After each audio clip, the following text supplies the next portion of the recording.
Hello and welcome to this video that we will talk about how to use the RMxprt to create 2D or 3D model of synchronous generator. As you can see, this 3D geometry is created by the RMxprt template, and all the settings like field excitation and winding setting is done by the automatic 3D model creation. You can create finite element simulation from templates in the RMxprt module. First, let's have a look on the RMxprt option. When you are in the ANSYS Maxwell environment, you can go to the desktop tab, Maxwell. We have 3D option, 2D option, Maxwell circuit, and RMxprt, rotational machine expert. Click on that and you will see different types of templates are available. They are categorized by induction machine, synchronous machine, and commutating machines. If you choose generate RMxprt solutions and go to the standard part, you will see different categorization here. You can choose 3-phase non-salient synchronous machine or 3-phase synchronous machine. Each of them have their own options and templates. We can start from here and set a stator, rotor, and sizes parameters one by one. But to have a better starting point in this tutorial, I will use the predefined examples. You can go to the file, open examples, and in the RMxprt folder, find the synchronous machines samples. For example, here we can find the synchronous motor with 3-phase or non-salient pole synchronous machine. You can find different machines here, but in this example, I will go to the synchronous generator. Choose one of them and you will see the geometry of the generator. And it's a good example. We have 6-pole rotor with, I think, 72 slots in the stator. When you open an example, you have to set the numbers and parameters on the machine itself and different types of parameters in the stator, rotor, and analysis. After that, you're able to create results from the RMxprt itself or export the model to the 3D model or 2D model for finite element analysis, which is more accurate and reliable. Let's check the parameters. In the machine itself, we have number of poles. It's 6. Friction loss is 2.6 kilowatts in the nominal speed. Windage loss is negligible and reference speed is 1000 RPM. With 6 poles and 1000 RPM, we know that we will have 50 Hz output frequency. We don't have any other tabs or parameter to set here, and we will leave these parameters as default value. The next step is to check the stator and its subparameters here. In the stator properties, you have to change or set the outer diameter, inner diameter, axial lengths of the machine. Let's make the description a little bigger to be able to check the parameters description. It is length of a stator core or axial length of the machine. As we just want to create an example, we don't change the numbers. But if you have a machine to design or you want to simulate your own design, still I suggest to use an example of RMxprt and change these values. We have a stacking factor parameter here, which is set to 90%, and steel type. By clicking on this option, you will go to the material library and you can change the material of the steel to any other material. For example, if you are using SMC or different type of electrical steels, you can set them here or change the properties of each material like the BH curve, like the conductivity and core loss coefficients. Here we have KH, KC, and KE that can be set from the datasheet of that steel lamination. Let's click on OK and go to the slot number. It is 72 slot stator, and a slot type can be set here to have round edge on the end or parallel tooth or any other shape of the slot. You can see different templates here by choosing the slot type, and then in the sub menu you can set these parameters HS, BS and the sizes of the slot. The remaining parameters are lamination sectors, number of lamination sector, press board thickness and skew widths. We don't set them here in RMxprt because the final goal is a 3D simulation or 2D simulation in the finite element solver. So let's click on OK and go to the slot to see different values for the slot size. You can move the window here and check the parameters to be able to know which parameter you're changing. For example, if you want to change HS2, you have to set it here. Let's change one parameter to see the difference. When you click on the stator, you will see the shape of the slots here, and you can, for example, zoom in. Okay, I want to have more space for the coppers, and I want to increase the length of the slot. As you can see, the yoke length is bigger than half of the stator width. So I will go to the slot, find the parameter related to the length of a slot. It is HS2. Here it is 29. I will make it 35 to see the difference. Click on OK, and when you come back to the slot, you can see the slot is a little bigger without changing the inner diameter or outer diameter, just we change the slot length. The next parameter is winding, and I think it's the most important part of any electrical machine that we have to set carefully. Here we have number of winding layers. We can only set 1 or 2 layers. If we have, for example, 4 layers in some special machines, we have to create a 2D model and then add 2 layers of winding to that. The default value can be only 1 or 2 layers here in the RMxprt. The winding type is whole coil or half coil, depends on your design. Mostly whole coil it will be used, and editor to have a different possibilities for in and out wires. Parallel branches are 6. It means that when we have 2 terminals for input and output of each phase, we have 6 parallel passes for the current to go. They are not series together. We have 6 different branches inside each phase. The next parameter is conductors per slot. Remember, it's conductor per slot, not the number of turns for each coil. So if we have 2 number of layers for each winding, as we have here, it means that this number will be divided by 2. Each coil has 5 number of turns.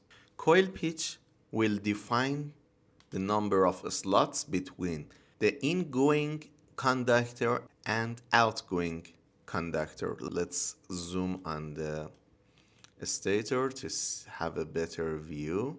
Here you can see we have phase A and A minus here. The full coil pitch is 72 divided by 6. It is 12. We have 72 slots and 6 poles. So the full coil pitch will be 12. But here we have we set the coil pitch as 11, and it is a short coil pitch.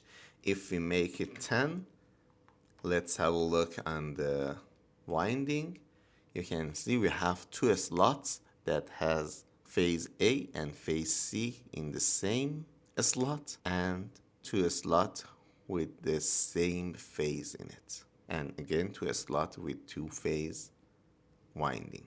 The coil pitch is the space between the ingoing part of the coil and outgoing part.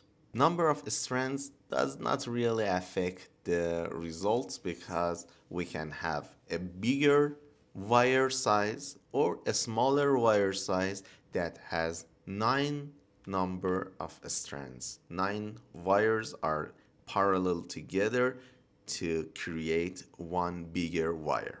The wire wrap and wire size can be set here, or you can leave them as a 0 for auto pickup. If you set these numbers as a 0, the software will design them automatically. The other tab is end insulation. Usually the parameters like end extension, inner radius, tip inner diameter, and parameters that not really affect the electromagnetic outputs. They have effects on the material usage and the weight of the machine, but as it's not very important in the electromagnetic results, we will leave them as the default. In this synchronous machine, we can set the vent sizes too for ventilation and cooling parts, but let's focus on the electromagnetic parts. In the rotor setting, first we have to define these sizes: outer diameter, inner diameter, lengths, steel type, and stacking factor. In the first tab of the rotor, we have these parameters, but in the pole size, we have to define all these variables: height of the shoe, width of the shoe, air gap between the main part and body part, and it will create a good flexibility to change the pole shape. And setting all these variables will let us design completely the geometry of the rotor pole.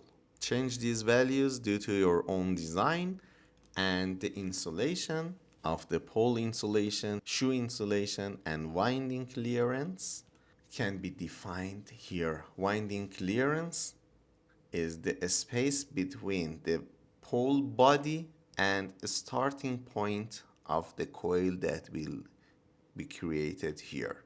We will see them in the 2D or 3D model. Let's click on OK. Go to the rotor submenus, winding and damper. We have a damper that does not affect in the synchronous speed, but it's very important for starting and transient phase shifting or transient speed of the rotor. We have to set the damper slot on the rotor. We will see them in the 2D model. It's the size of the slot. These slots are dampers here inside the rotor. These dampers will help the rotor to cope with the transient situations. And about the winding, first you have to choose the type of the winding. As a round winding, you can see the differences here. Round winding with round coils, cylinders, or edgewise winding. Let's leave them as a cylinder to have cylinders around the rotor poles. And number of parallel branches is 1. It means that all poles are series together. Conductor per pole, 380 number of conductors around each pole.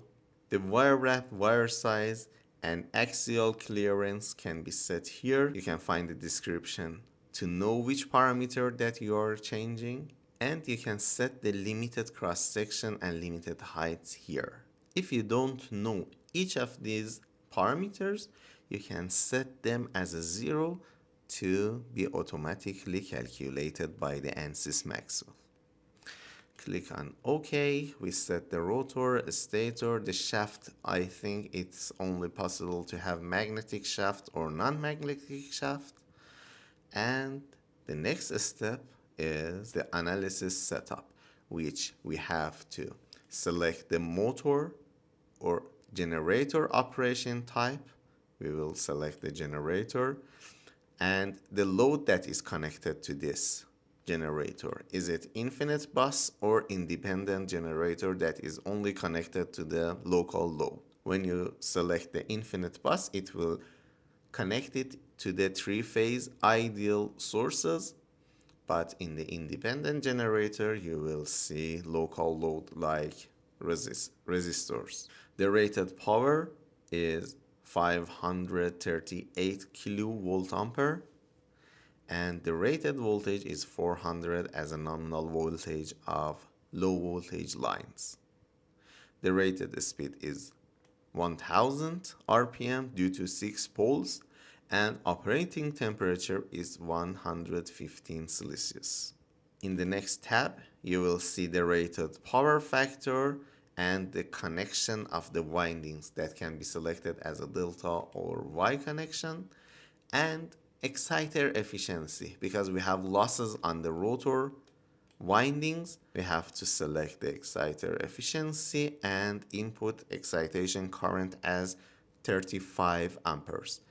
Excitation current will go through the rotor winding. Click on OK, and you are able to analyze this simulation inside the RMxprt. If you click on the Analyze, it will start to solve this template, and the results will be ready very soon because it's a template-based software. We are not yet creating a finite element model. Now that we have a solved model from this template, we have two options: to use the results of the RMxprt model itself, which is useful results, but from the template and analytical model. We have many results and they are very useful from the analytical model, but if you want accurate and reliable results, you have to create 2D or 3D geometry. We will check both the results of the RMxprt and then create the 2D model or 3D model from this design. In the Curve tab, we have many results: air gap flux density, induced voltage in the coils and in the winding, efficiency versus torque angle.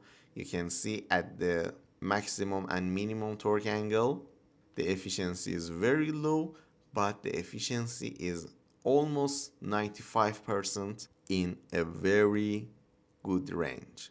Check different results from the RMxprt and very good information in the design sheet, like the weight of the generator, like the material that used here, like very different parameters of this template.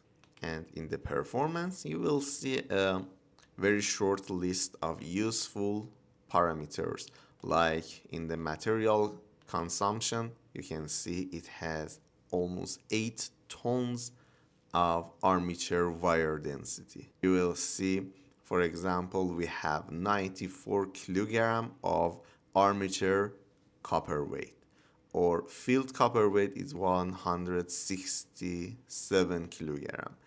The rotor core steel is almost 1 ton, and by changing this drop menu, many useful information will be presented in a short list. That's the first output that we can get from the RMxprt. The other useful output is creating a Maxwell design. If you right-click on the analysis setup, you can go to the Create a Maxwell design and choose 2D or 3D design to be created from this template. First, I will choose a 3D design, but it needs a long time for analysis as a 3D design.